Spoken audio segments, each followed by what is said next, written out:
out better. That song's coming out nicer than I thought it would. So, yeah, I'm holding the iPhone up to the microphone, people. I'm on the road. What's going on, everyone? I'm for my non-sequential podcast that I put out on a non-regular basis, which is probably why no one's really catching on to them, but we're going to see what we can do. I'm here with my friend Anthony again, not the regular Anthony you used to.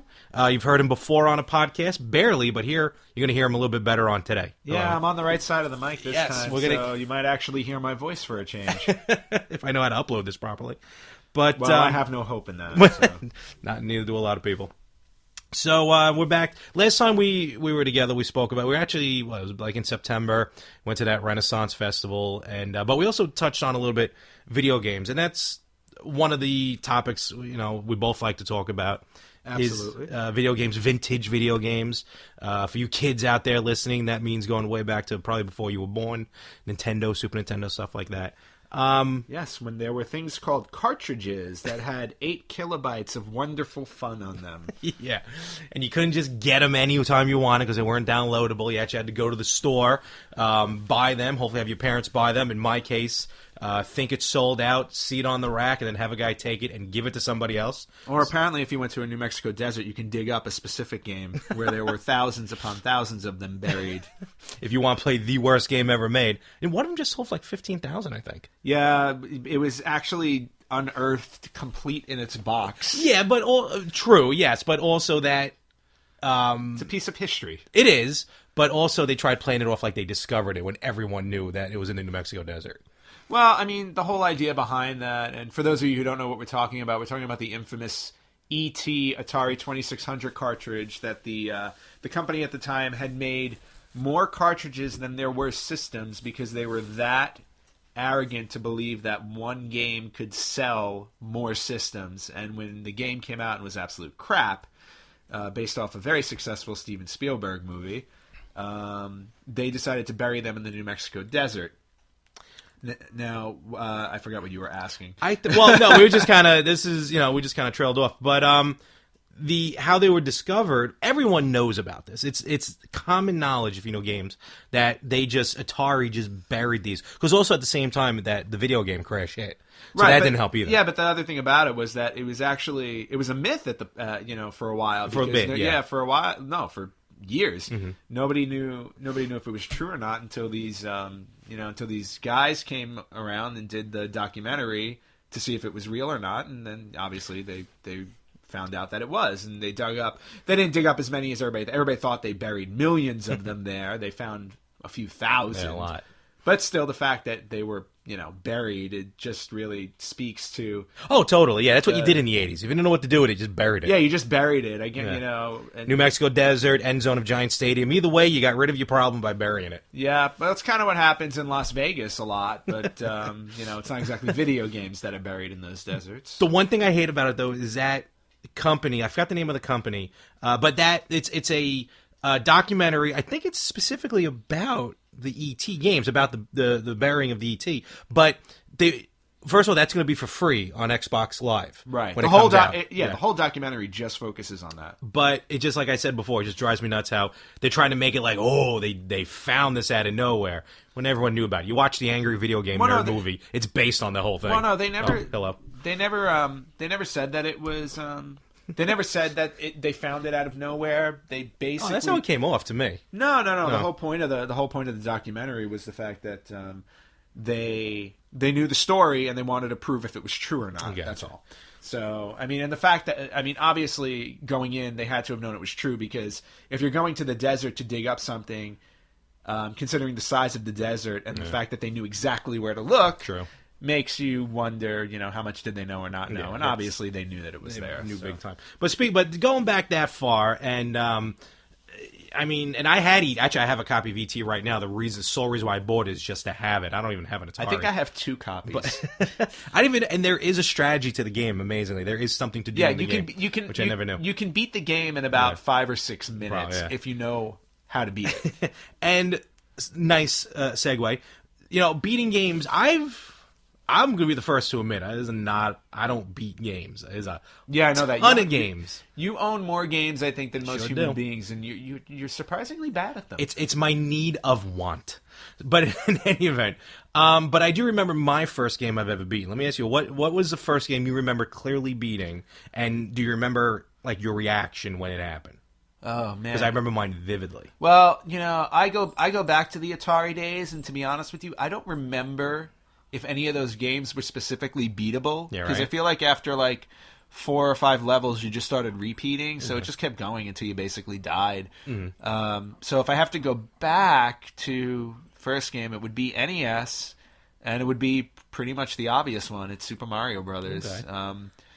32 levels of pure unadulterated running around jumping on Goombas and, beating Bowser 8 times and finding the genderless Toad at the end of 7 of those levels until you finally found the princess. I think that was the first game I ever beat, and I remember being so happy about it. And once I had it beat the first time, it was like a thrill to go back and do it over and over again. And then, of course, finding the warp zones and all that stuff was just, extra added fun. Totally. But yeah, got to be Super Mario on NES. All right. I remember, and again, I remember this like it was yesterday. For me, it was Contra. Contra. The first Contra. Finally got through it. I remember you cheated. No, I don't think I knew the comic. Yeah, maybe I did. You had to, but because there was no way you were doing it on 3 lives. No, you're right. But it doesn't matter. It's still a beat. 30 lives, 3 lives. Either way, it's a win. So, because I could still lose 30 times getting there. That's very true, but that's a tainted victory. Well, in any event, not to step on your childhood. No, dream. clearly, yeah. This is my show. But I remember when I finally beat the game, and trust me, I was nowhere near 30 lives by the time I got it through that game. I just remember getting to the final level, the whole alien horde showing up on you. Yep. And then you get to the end, and it's just a giant beating heart. And I remember it was in my room. My parents were just off doing something, and I finally get to that heart. I remember my heart was racing because I knew it was the end. Finally got through it, and I remember just, like, I ran out of the room screaming, like, I beat this game! I was running around. I was maybe 7, or 8 when did the game come out? You didn't have many friends. No, none whatsoever. Yeah, that makes sense. So, growing up an only child, I pretty much had to entertain myself. And then I remember being like so nervous, I was like almost shaking, like I was so happy. And then we got square pizza that night, which for some reason was a specialty in our house. Not the regular pie, but square pie. So square pie was your reward for beating. Well, I got to pick what we got for dinner. So, I gotcha. But wow, I just remember that is special on so many non-levels. In my household, yes, very much so. And I just remember just being so. Not panicky. It was like almost like when you. I don't know how to explain it. I just remember, for me, it was like just the biggest thing that happened up in my life up to that time, and for a short life, for where nothing is supposed to happen, it was pretty memorable. And then I beat it a couple times thereafter, but that will always be kind of the first one. And I know a lot of people actually, like I've read online, with reviews of Contra. More often than not, that's usually the first game that people beat, probably because of the Konami code. But still, nevertheless, it was still beaten. I didn't beat Super Mario Brothers at that time, so. Have you beaten it? Super Mario Brothers? Yeah. Okay. But I'm just checking, because I don't know what you haven't finished. I don't think you finished much. So. No, I'll clearly admit that, because it's just, just to play, really just have fun. But I can never get through Super Mario Brothers. I can never get through the final castle because of the different ways you have to go. So I remember I beat that finally when like tip books came out. Okay, so. Yeah, that was just trial and error. Yeah. And anything back then could be solved with the good old Nintendo Power magazine. Yeah, or calling the number, or calling the hotline. Yeah. That's right, where they have people. They used to have people sitting at little cubes, kind of like kind of like they do today when they call you to offer you a new phone, new phone deal or something like that. But these nice little people sitting at their cubes with a friggin' binder full of tips and tricks on how to beat games. Kind of like what you saw in the movie. I was just going to say, I'm assuming you're getting that from the Wizard. Yeah, no, but that's pretty much how it used to work with those hotlines. Is that people would just sit there. I remember those. That's how those worked. Never called it, but I do remember. I did call it. Did you really? It was a 900 number too. Yeah, and do you know what game I called it for? It was something we were actually talking about earlier today. I called it for Castlevania 2, Simon's Quest, because I got to a point where I did not know what to do, which almost everybody did in Castlevania 2 because they never gave you proper instructions. No, Castlevania 2, yeah, that game was horrible as far as knowing what to do. And I loved that game. It's just that you got to a point where you didn't know what to do. And I remember calling the Nintendo hotline to give me the clue of, for those of you who, probably none of you or very few of you ever played that game. There's a part in the game where you actually had to kneel by a wall for 5 seconds for a tornado to pick you up and carry you to the next. With the red ring, with or the whatever red, it was, with red the ring red or orb. stone, yeah, right. But the wall is just standing there, and nobody ever tells you that you have to go there and kneel by it while holding this red orb. So unless somebody told you because they've done it before, or unless you had if it was in Nintendo Power or something like that, because there was no internet then. Nope. So you couldn't go online to find the answer. You had to call the Nintendo hotline, which is what I did to get that answer. Or sometimes the classifieds. I remember I discovered the Konami code in that classified section in Nintendo Power that had all it was like a 2-page spread of tips, tricks, and, and stuff. I remember That's that. where I discovered the Konami code. Before it was called the Konami code. Yep, and now it is the infamous Konami. That's code, it. right? Now, Everybody knows. and it that don't game. work on any Konami game anymore. No, because then it's just a dead giveaway. I mean, What where's makes the it fun? And depending on what system you use, it may not necessarily be BA. That's also very true. So, and it was. I always forget. Was it? It's definitely up, up, down, down, left, right, left, right. Was it BA start or just BA start? No, just BA start. That's right. I think some games were BA. No, I think you were able to get away with the double Yeah. BA, but you didn't need to do it. It was just BA once, and you were fine. Gotcha. So BA, BS, all the same. yeah, pretty much. And then, in a non-segue here, me and my buddy here, we were just talking earlier, and these games, the Lego franchise, Warner Brothers and Take-Two games. Yep. I don't know what's going on over there. Put out all these Lego games. Started with Lego Star Wars, and then it has everything: Lego Pirates of the Caribbean, Indiana Jones, Marvel superheroes, Harry Potter. Recently, which I recommend to everyone, Lego Batman 3 Beyond Gotham. The game is fantastic. It is. I would say it could be considered a kid's game because you never die in it. But what is your take on just the Lego games overall? Well, I mean, I gotta say, as I've been getting older, and I'm not that old, but as I've been getting older and my responsibilities have increased, because you gotta have a job and earn a living and take care of all this, all these meaningless things that take up a lot of your time. It's hard to play a lot of the hardcore games I used to play, or the ones that would take me 60, 70, the 60, 70 hour games to complete. So I started hitting up the Lego games because the cool thing about the Lego games is that they're very casual, they're very fun. They feel like a throwback because of the look. It's kind of like it's the bright colors, it's the simplistic design of the characters, The goofiness. yeah, the goofiness of it, and just the whole idea of you can sit down and play it for 15 or 20 or 30 minutes and then, leave it and go back later and just pick up where you left off and it's fine. Unlike, if you're playing a game like a Skyrim or if you're playing, like a Zelda or something like that, it's, if you leave it for more than, a couple of weeks and then you go back, it's like you gotta try and remember. It's like, what did I do? Where did I leave off? Oh crap! What was the current mission I'm doing or whatever? With the Lego games, they don't seem to have that issue. You can just kind of pick it up and play, and that's what's cool about it. And the fact that they've been getting more and more like deeper and deeper in terms of like how many characters you can play and everything like that. And now they actually added voice to it. Although that I think they started out with Batman 2 and was it Batman 2 or Lord of the Rings? Oh, I think Lord of the Rings was maybe the first one, but that one was weird because they actually took the audio from the movie. Oh, did they? They didn't create original audio, so they actually just took the actual film audio. But I feel like the silent ones were more fun. Yes. When they first started the especially the two Star Wars, which is the original trilogy and the new trilogy, you're right. It wasn't no voice. Again, it was goofy. They played on themselves. They kind of made fun of themselves, which is a whole part of the Lego games, and it worked. And yeah, you're right with the voice. I don't know. It just kind of it brings it to a more I don't know. It took something away from it. Not a lot. Just like a little bit away from it. No, I agree, because I feel like with the silent ones, especially like my personal favorites at the moment were the Harry Potter ones. Lego Batman 2 also. But the Harry Potter ones, what was so cool about that was, I'm a Potter fan. I read the books and I've seen the movies. But the fact that you could not use audio, or at least, they weren't, I should say the characters weren't talking. The developers had to come up with creative ways to show things, to explain what was going on. And I feel like that was like part of the whole magic of the Lego franchise games. Just watching how they got the story across without the characters talking was insanely fun. I loved watching that play out.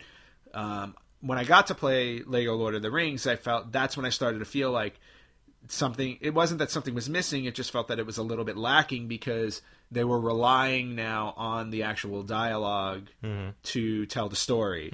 And I felt like, that did take away from it a little bit. Yeah, true. But luckily they made fun, up with though. it. Yeah, made up with They're everything still fun. else.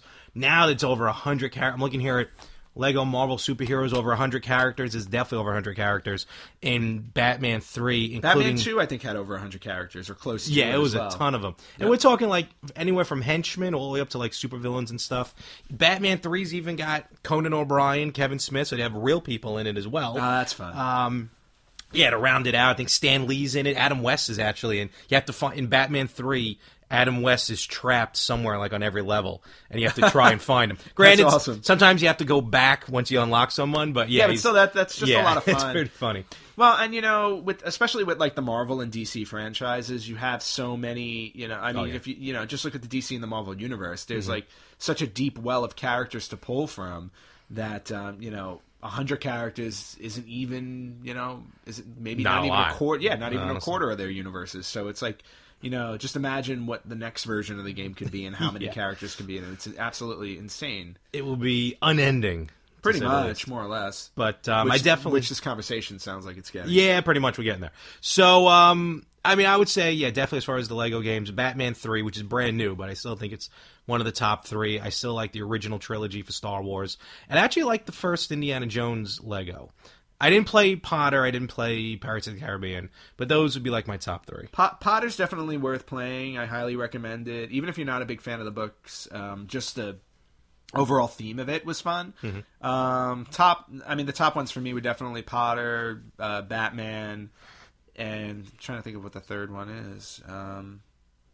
I don't know if I have a top 3. I guess at this point it would be the Lord of the Rings one. I wasn't a big fan. Indiana Jones was okay. Lord of the Rings, I forgot about that. Yeah, Indiana Jones was okay. I played through it. It was fine. It was one of the earlier ones, so it was like they were still trying things out. So once you play, I think, one of the later Lego games, it kind of going back to that one's a little, it's a tough. little, it's a little tough. Pirates one I didn't care for at all, but I wasn't a big fan of the movies, so to even play through the Lego version of it wasn't enjoyable for me. So, definitely the Harry Potter franchise, the Batman franchise, and, I know I'm behind the 8 ball here with Lego Marvel since it came out a year ago, but I'm actually looking forward to sitting down and playing that. But I'm behind on all my video gaming now. You can always pick up at any time. So yeah, and when you pick them up a year later, it's always great because they're $20. That is true. Very, very cheap. Yeah. So, pretty much, again, we always keep these short and sweet, or at least short. And but that's, again, we just kind of want to give you a take on that. Anthony does a lot with, he loves the vintage video games. You still have the Nintendo. I'm staring at my original NES right now and all my games because I took them out for my sister to play because she is a big fan of There this. you go. And mine were destroyed in a hurricane, so there you go. Thank God for the Wii U Virtual Console. Wait. So the Wii U Virtual Console. I was going to say, did you lose your what was that 3D one? Virtual Boy. Virtual Boy? Is that I did. I don't care what anybody says. The Virtual Boy, I still enjoyed. You are the only person on the planet I think that bought that one of system. 5 people probably. Only 29 games in total came out for the system, and I still think it had potential for 1996. Yeah, no, that went the way of the Sega CD, my friend. Oh, Sega CD, come on. That's for next time. We'll talk about that. But that's good. Horrible game systems for a short amount of time. You know the guy who invented the Virtual Boy is the guy who created the Game Boy? And they fired him so fast when the Virtual Boy flopped. Well, because they spent so much money designing a gaming system that took years, and then it came out and nobody bought it. It would only make sense that he got fired. Because it wasn't for a portable system. It wasn't portable. You had to sit there and stick You had to sit there and stick your face into the gaming system. One of two things. It looked like a VR helmet, an old school VR helmet. Either you had it on the stand with the legs, and you had to crouch into it, or if you were able to do it, you have to lay down and balance it on your head. Yeah, absolutely ridiculous. There's no way. I understand that we were trying to, they were trying to go to that virtual reality phase, but let's face it, in the mid '90s, we weren't there yet. Yeah, no, not yet. Absolutely not. So. I'm sorry. Life isn't Tron. Though the Wario Land game on that was phenomenal, and they should remake it on the 3DS.